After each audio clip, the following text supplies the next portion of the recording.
পটুল তহঁতি বোলো একেবাৰে আজি দৰদি খুৰ যে এতিয়াই কিবা এটা কৰিব নোৱাৰিলে এবাৰ বিহুত ট্ৰাইললৈকে বোলে তাইক বেবাত দিবগে আৰু তাইও হৈ যাবগে তেতিয়াহ'লে এতিয়ানো পটককে চাকৰিনো ক'ত পাওঁ কচোন চাকৰি সৰু তাতকে তই নিজে কিবা এটা কৰাৰ কথা চিন্তা নকৰ কিয় কথা কয় মোৰনো কিডাল আছে সৰু তই যে বহি এই কান্দি আছ এই মাটিটুকুৰ এইটুকুৰ কাৰ আৰু যে সেই পুখুৰীটো সেইটো কাৰ তহঁতৰ নহয় আৰু এই পথাৰখন তই যে বজাই আছ বাঁহীটো নিজ হাতে বনোৱা নহয় জানো হয় তাতেনো কি হ'ল ঐ ব'ল মোৰ লগত ওলা তোৰ এই সকলোবিলাক সমস্যাৰ সমাধান এঠাইতে পাবি ব'ল ওলা মোৰ লগত ওলা ক'লৈ স্বদেশী মেলালৈ ময়ো যাম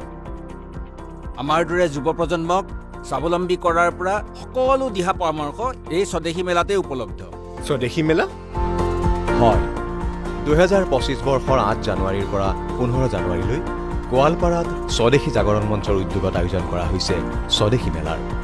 মেলাত সমূহ ৰাইজৰ উপস্থিতি আৰু সহায় সহযোগিতা কামনা কৰা হ'ল মনত ৰাখিব ঘৰলৈ যেতিয়াই বস্তু কিনিব কেৱল স্বদেশী বস্তুহে কিনিব